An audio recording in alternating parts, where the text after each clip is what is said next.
Welcome to today's video. In this tutorial, we are going to learn the basics of LaTeX and how to use it for many of your technical communication needs. Be sure to download the guide that accompanies this tutorial so you can follow along and have some more detail into LaTeX. LaTeX is a document preparation software, but it is very different from a regular word processor like Microsoft Word or Google Docs. In order to create documents, you need to use LaTeX-specific tags that form a sort of coding language that help create all the possibilities for documents in LaTeX.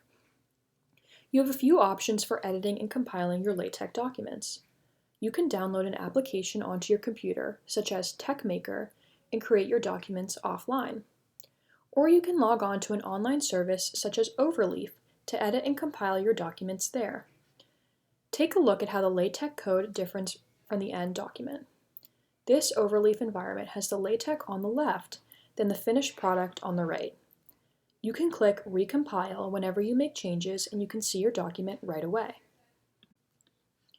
Let's get started on learning how to create documents and break them up into different sections. Take a look at this LaTeX code. Notice how we use the document class tag to specify that our document is an article. There are many different types of documents that you can make using templates or starting from scratch. Overleaf is a great tool that has tons of templates to help get started on a wide range of documents. To begin the document, we specify a title, author, and date, and then use the Begin Document tag. The Make Title tag will put the title sequence at the beginning of the document. Next, we can create sections by simply using the Section tag with the name of the section inside. You can put plain text within the section after that. Let's see how this looks when we compile our document. Cool. I hope you enjoyed this simple example. Of course, there are many other options than just creating a section within your document. To create theorems, proofs, chapters, and other breaks, you will follow the same logic with beginning and ending tags within your LaTeX code. There is a whole world of possibilities for LaTeX documents that can be only discovered by using packages.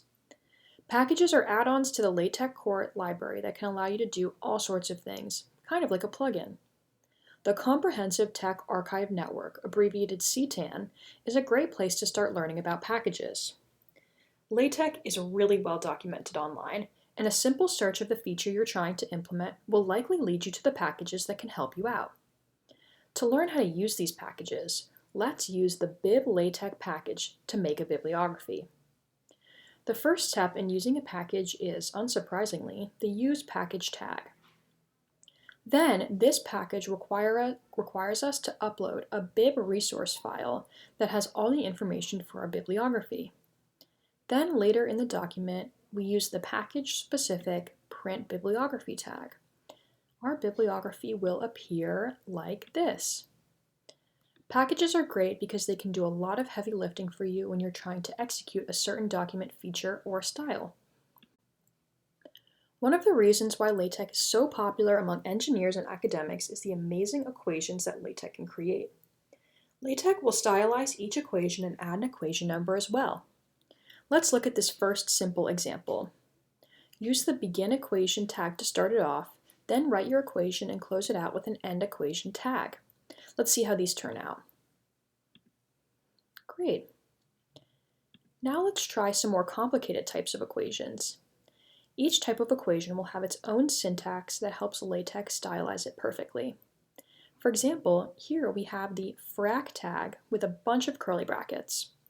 That gives us a fraction with the numerator within the first set of brackets and the denominator within the second set of brackets. Let's see how that turns out. Nice! Moving on, we can insert Greek letters like the phi there, a plus and minus sign, a square root, and other symbols like a union sign or an arrow. We can create superscripts with an up arrow and the text within the superscript within some brackets, like we have in the last equation. As you can see, there are tons of possibilities for equations in LaTeX. It might seem a little daunting at first, but as I said before, there are tons of online resources for learning LaTeX. Like any other coding language, it requires practice to get up to speed, but once you've learned some key features, it'll be totally worth it to use these awesome equations. If you want to use Microsoft Office tools such as Word or PowerPoint for your technical communications, you can still embed LaTeX equations to enhance your materials. You can follow these same steps with Word or PowerPoint to use LaTeX equation syntax in Office. First, use Office's pre-existing equation editor. Write out the equation in LaTeX syntax or copy and paste it from your LaTeX document like this. Then navigate to the Design tab and find the Conversions menu. Click LaTeX. Then go to the Convert menu and select Current Professional like so. Now your equation will be stylized like LaTeX. This is a great trick to know if you've gotten used to working with LaTeX equations, or if the Microsoft Equation Editor doesn't have the type of equation you're looking for. Another way to use LaTeX is to embed it into your website using HTML. You don't have to be a web designer to do this. You just need to open up the HTML source code of your website and insert a few things. A great tool that lets you embed LaTeX equations in HTML is called MathJax. To use it, you simply have to include this script section within the head of your HTML. You can just exactly copy this section here. Then, wherever you would like to include a LaTeX equation, you will simply need to start an inline equation with / open parentheses and end them with / end parentheses, and start new line equations with / open bracket and end them with / end bracket. You can just copy and paste or write out your LaTeX equations besides that. Super simple, and it looks great on your website. Thank you so much for watching this quick tutorial on LaTeX. I hope you've learned how to get started using this great tool. We're going to end with some quick FAQs about LaTeX. Throughout this video, I've been saying LaTeX and not latex, like the material. What gives with that? Actually, the name of LaTeX is based on Greek letters, so the X would actually be a chi pronounced like k, LaTeX.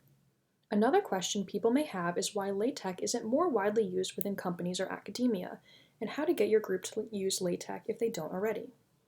Team leads may be opposed to using LaTeX because of the learning curve required to understand it well.